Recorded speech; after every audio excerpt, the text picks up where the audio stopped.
Climate change is perhaps the most pressing issue the world is facing today. With temperatures and sea levels continuing to rise, the game of golf is not immune to the effects of global warming.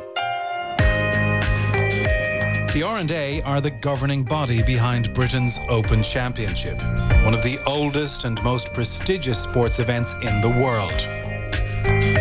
In recent years, the organisation has been leading the way in promoting sustainability in the sport.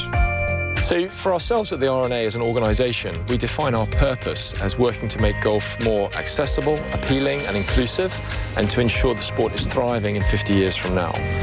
So when we look at the long-term development plan for the sport, bringing new people into the sport, expanding its reach, the golf courses, the golf facilities are very much at the heart of that, and they've got to be sustainable.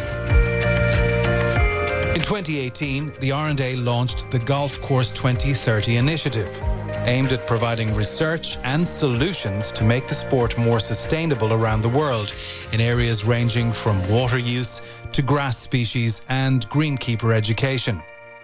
So at the R&A, we know we have an important role, both as a governing body in terms of raising awareness, taking a leadership position to help drive change on the sustainability agenda.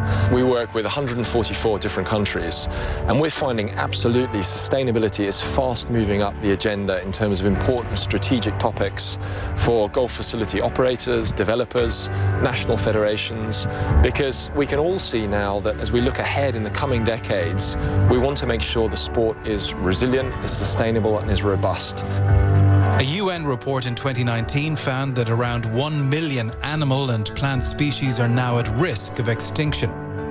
Last year, the R&A announced a partnership with the Royal Society for Protection of Birds aimed at ensuring that golf courses can provide habitats for native species as urban areas continue to grow. When we look at golf courses holistically and we realise that they are incredibly important areas of natural landscapes, we've been losing a lot of our green spaces, and that's put a lot of pressure on bird life in terms of nesting ground, in terms of breeding ground, and we've realised that it's very, very important that as golf facility operators, as developers, we're also thinking about the habitat benefits that we can realise through, for instance, maintaining certain types of habitat, even encouraging certain types of habitat. The R&A's drive for a more sustainable sport also extends to their flagship event, the Open Championship. And in 2019, the tournament became one of the first global sporting events to remove single-use plastic water bottles. We've seen in the last years that one of the most concerning problems that we have globally is the pollution of our oceans caused by single-use plastic.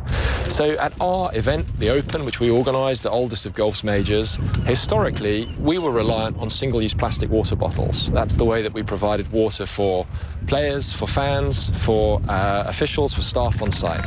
And given that we are played on links golf courses right next to the ocean, we knew it was incredibly important that we made this change ourselves, and we were delighted to bring a model to reality whereby we could completely eliminate single-use plastic water bottles across the event. And we did that by bringing in on-site free water filling stations, encouraging people to bring their own refillable bottle to the venue, and then also supplying across the event stainless steel refillable water bottles.